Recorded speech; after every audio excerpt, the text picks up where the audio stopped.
Good afternoon, everybody. Good afternoon, televiewers. This is KateTV, and now we gladly present to you our guest speaker. She is the Student Welfare and Development Board Coordinator, and she teaches Philippine Government Constitution and is currently working on her thesis. Let's welcome Miss Aurora Cristina P. Bermudez. Good morning to all of you. So, ma'am, how long have you been working here? In the university? Well, you might not believe it, but I started working here since I was in my first year in college. I was 15 and a half years old.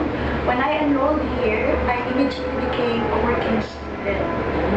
Yeah, and during our time, the Working Scholar program is much different than during your time. During our time, we are required to work 8 hours a day. We were paid the minimum wage then, that was 19 pesos and 50 centavos a day, if I remember it right, 1981, no? And then, from our salary, which are paid 15 and 30th, they would deduct the monthly dues for our tuition fees. So it was sort of, they give us jobs so that we could shoulder our college education. So that's the start when I started. That's the start of my work here in the university. What among the universities present here, why UST? Why do you choose? Are you being... Am I just being loyal to the Tiger community? Well, UST has become part of my personal history. My parents are Thomasians. My mother came from the College of Arts and Letters. My father from the College of Fine Arts. And when they were to send their children to college, UST, of course, was their first choice. The only problem then was that they could not afford, should I be embarrassed about this? There are 7 of us. I have siblings, 6 siblings, so we are 7 all in all. We are all girls. And my father is such a devout artist that money is never number 1 in his priorities. I'm not bringing him down. He has very good qualities, but being a good financial provider is not one of them. So we, the children, had to work our way for our college education. Elementary namin, we were just in public schools. In high school, we went to Catholic schools, but the least expensive ones. And then college, really it has to be UST. So the Working Scholar program was an option. We took our chances, and God must be very gracious. He gifted me with the job until I finished my college. When I finished my college, I continued working here, and then all of a sudden, somebody, that was Dr. Pilar Romero, popped out of my door and said, "Would you like to teach?" And I said, "Yes, why not? Come to my office." And I went to her office, and immediately I was given the schedule to teach. Then, one thing led to another until I had no choice but to stay. I fell in love. I must have fallen in love. So what course have you taken up? In college, I was in the College of Commerce. I majored in economics. The thesis that we were talking about, that I am writing right now, that's masteral in economics. It's for masteral in economics.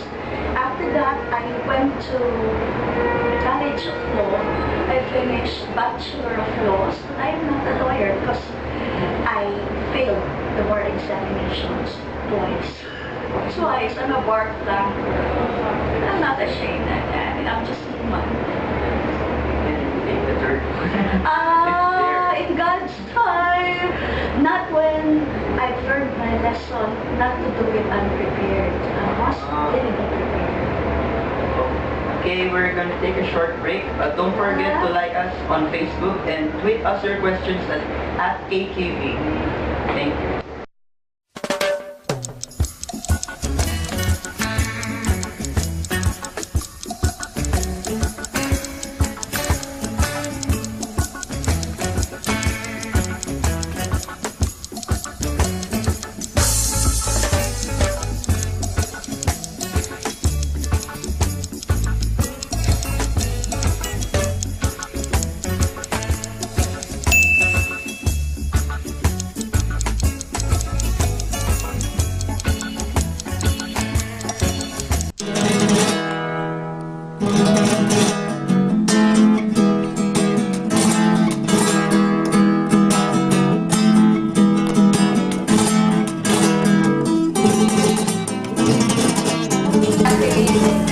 It is the study of math, chemistry, and physics. Our course requirements will be 10 exams, resignation, 75% classes, and assignments. You, where are you going? Go back to your seat. Okay, class, let's continue the discussion. Assignments, all your quizzes.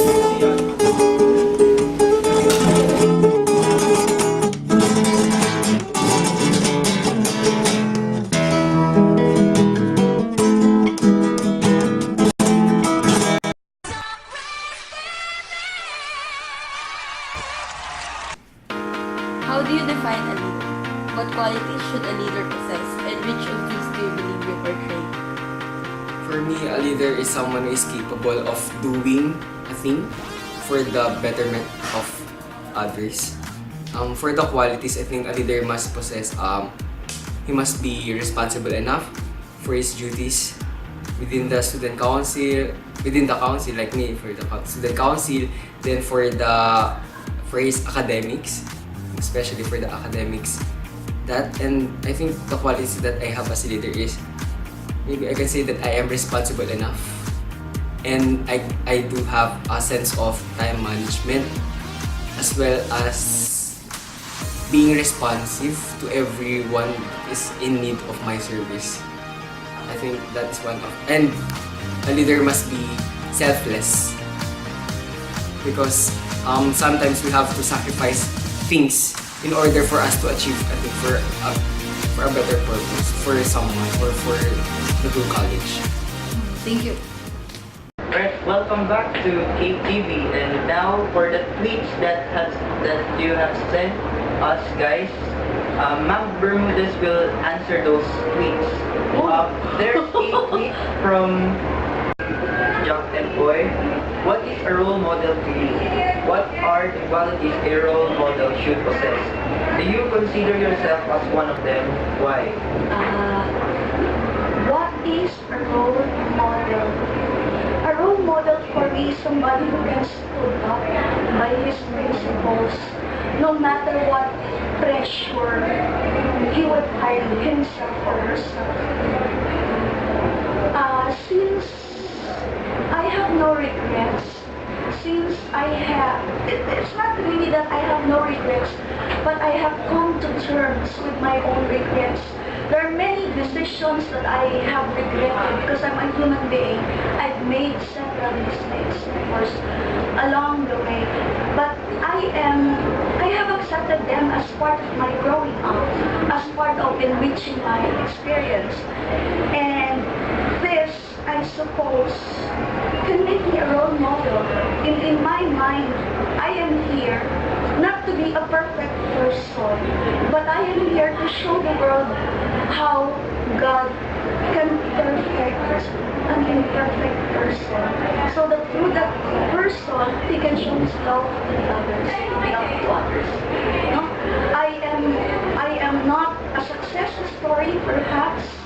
I was telling you a while ago, I flunked the bar exams twice, but I can still say, head up, God loves me, and God has made me happy despite my failures.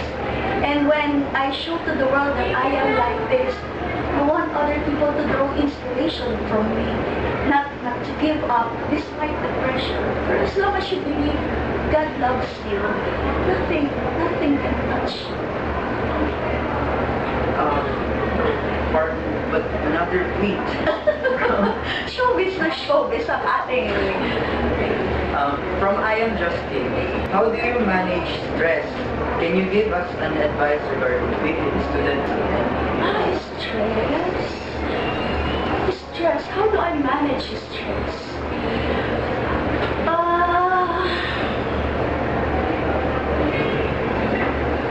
For one, when there's no rain, I walk in the campus at night from 7 o'clock to 8 p.m.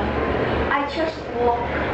I just rejoice the fact that I am in an environment where there are trees, where the air is still fresh.